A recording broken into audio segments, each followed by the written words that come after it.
Good afternoon to you. It is Wednesday, February 7th at 2:52 p.m. It's the week of the IU game. Purdue will square off against IU. I got to double check this at 8 p.m. on Saturday. IU is managing to hold on to games and scratch and claw their way to wins right now. They've won two in a row in kind of somewhat improbable fashion. So good on IU. Galloway went off against Ohio State. They were up by 18 points versus Ohio State. They fought through injuries to gut out a win versus somebody right before that. Not very good teams, but really doesn't matter. In IU's defense, they're finding ways, they're fighting, they're doing all the things you want to do, you want to see done as a coach, where they're just gutting it out. Bad thing last night, I think it was last night, 2 nights ago, whenever IU played Ohio State last night, dang it, I don't know. Khalil Ware looked like he hyperextended his knee on a fast break. I hate seeing that. Looks like he was okay. The medical staff didn't give him too much attention after his breakaway and subsequent fall. So that's good to see. I'm serious. All sarcasm aside, I want him as healthy as possible when Purdue beats him. No excuses. Let me talk a little bit about the IU game, talk a little bit about the season so far, a little bit about the stretch run, so on and so forth. For this QuickCast, it's going to be quick today because I actually have something. I'm up against something, as they'd say in the business, a hard break. I have to go do something. My alarm on my phone to remind me will go off during the show to tell me I need to go do this thing. So this will be a little bit different. But before I do it, thanks to our friends at Home Field Apparel. Head over to homefieldapparel.com, grab a t-shirt, a sweatshirt, and I think they have a release coming it's this week. They have a Purdue release coming. They've done a lot of stuff where they've kind of expanded their market and got new teams, but we care about the Purdue stuff here. So that's a big deal. Check their stuff out. Also, when you're on campus, get yourself a bite to eat, get a pint, burgers, beef, and beer. Head over to AJ's. Head right towards the fire station. AJ's on Vine. EatAJ's.com. So I've actually been working on a project with Adam for AJ, so hopefully that comes to fruition soon. Don't know what he's going to do on that, but just kind of a sidebar thing.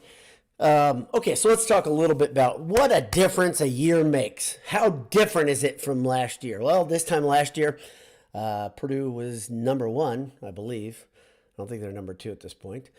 They were coming off of a resounding victory against Penn State, 20-point win. And Purdue was 22-2 right before, as they headed into the IU game, the next game. Let's see. I can be precise with this.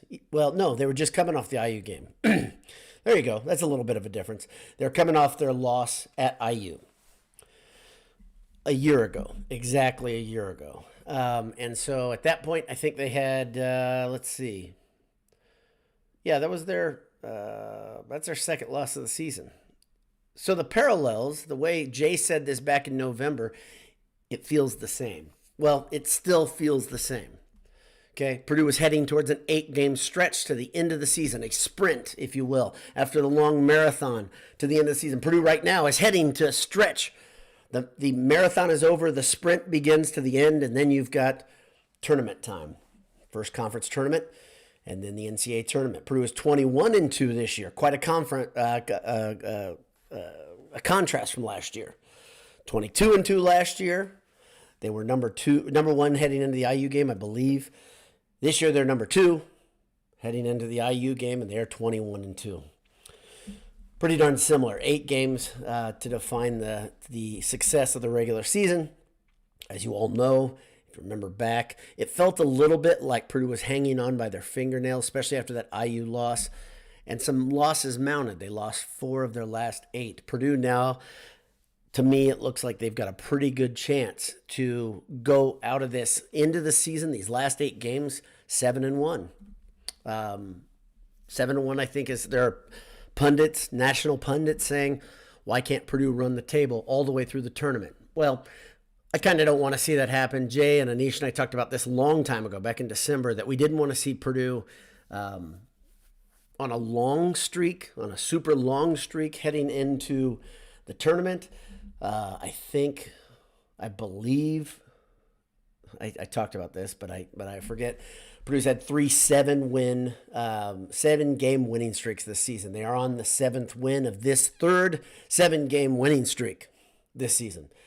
As they head to IU, to get 8 would be really nice, and to keep rolling would be even better. And if you're anything like me, you look at this team, you look at the success this year, you look at the outcomes, and it feels different to me. I know the record's the same, and the ranking's almost exactly the same, and the situation even is almost the same, as they played IU, and they lost at IU, and this year they head to IU. But it feels different. It feels different to me. A lot of things feel different. Lance Jones has been a difference maker. Fletch Lawyer is playing great basketball. He seems to be hitting his stride. Lance Jones is understanding exactly where to be, when to be there. He's always been a guy at Purdue. This long time we've known him as a Boilermaker. He's been a guy that's been in the right place at the right time because he's energetic and he plays hard. But now he is making extremely good decisions. He's always been a finisher in his season at Purdue. He's making shots. He's taking the right shots. He's passing at the right time. And Lawyer has even taken a bigger step, in my opinion, because he's simply not looking for every shot. He is looking to drive when it's there, and he's looking to shoot when it's there. He's looking to pass when it's there. Just being wise, a wise old sage. It's hard to remember sometimes.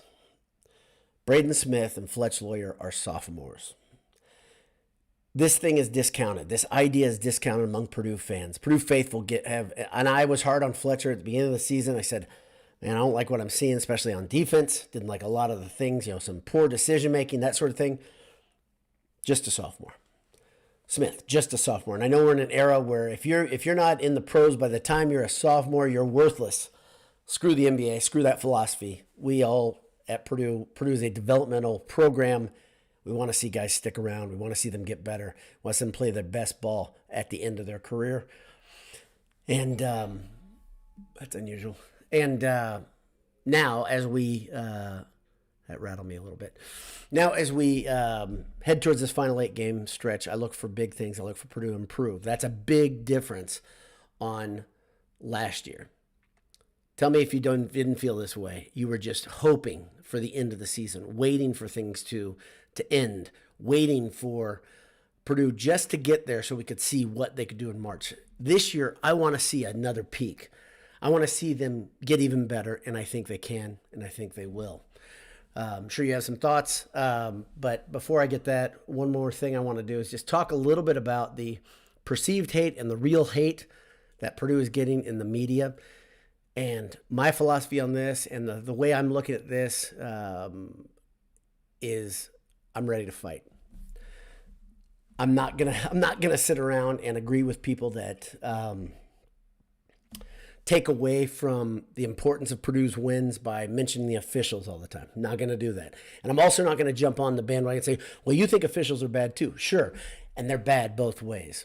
So discrediting Purdue's wins by perpetually creating this narrative that officials actually favor Purdue is an absolutely asinine idea, and I'm not jumping on. I am not in. I'm not going to do that, and I'm ready to contest it, number one. The second thing is I'm not going to agree, and I hope you're with me. We can fight our way, circle the wagons, lock arms, and say, we're not going down easy on this stuff. That stuff's bullshit. And so I'm sick of hearing it.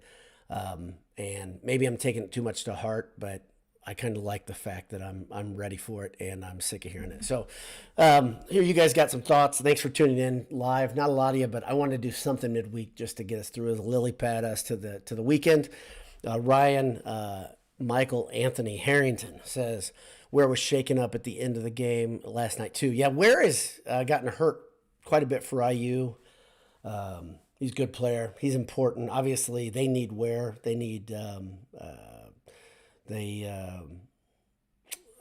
IU needs all their firepower to compete with Purdue.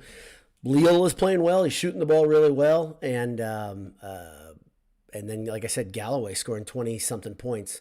Pretty incredible. A lot of IU fans don't even like the guy. I'm a big Galloway fan, actually. Very big Galloway fan. I wish sometimes that he would have come to Purdue, just because he's a guy like a Boilermaker who's a bit of a grinder, a gritty type player. He scratches and claws.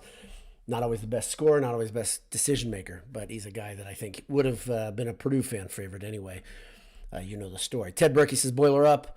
Okabu 13 says, my favorite broadcast. Thank you. Appreciate that. John Dorich, my old pal, fellow Boilermaker, a couple years ahead of me at school. Great to see you, John. Thanks for checking in. That's awesome. That's great. I haven't seen John in a couple years probably. I think we saw each other at a football game last time. Nathan Anderson says, good day, mate. How are you, Nathan? Ted Berkey says, our schedule this February is a lot easier than last February. It's a very good point. We could go undefeated in February. We could. I think Illinois wants every bit of Purdue they can have right now. They want to play Purdue. Illinois has some mines, a minefield to get through in the form of their schedule. But we'll see if they head to Purdue with they like if you saw, was it Hawkins talking to the media the other day? He said they control their own destiny. They're already talking about the Purdue game, and I love the fact they're looking ahead. I love it. Purdue doesn't seem to be looking ahead at anything. They're taking every day for what it's worth, and they're playing with a chip on their shoulder still, and I hope they keep that. Andy Day says it feels a bit the same, but I like how they're playing together much better than last year. There's no doubt. There's a different feel. Greg McManus, how are you? Tom Headington, Boiler up. Michael Hogg says, everyone, how are you? Good to see you. Let's see. Kevin Pass says, watching live, go Boilers. Glad I could distract you a little bit from work on a Wednesday afternoon. Let's see. Chris R. says, Boiler up. I'm all for Purdue being the villain. But Edey, he seems to be one of the many great guys on the team. Stays for something, sometimes hours after the game, signed autographs. This is a good point. Yeah, and Edey is absolutely hated outside the Purdue family, which is incredible to me. He is a good guy by every account that I hear. There isn't one person that says he's not. If you've been to a Purdue game with your son or daughter, or just gone down on your own to get autographs, he stays after for an hour and a half, 2 hours almost every game. Wisconsin, the Kohl Center was pissed off at Zach Edey for not staying after and signing autographs for them after they said F Zach Edey for 2 hours. An incredible way to ask someone for positive feelings, proper treatment, whatever you want. But Wisconsin, they dared to do it. More reason to dislike them.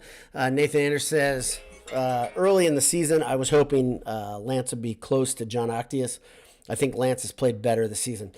Lance has surpassed John Octius. I think if we were going to give an award for best single-year transfer in the Matt Painter era, I think that's a two-horse race right now, and I think Lance has passed Octius Prime.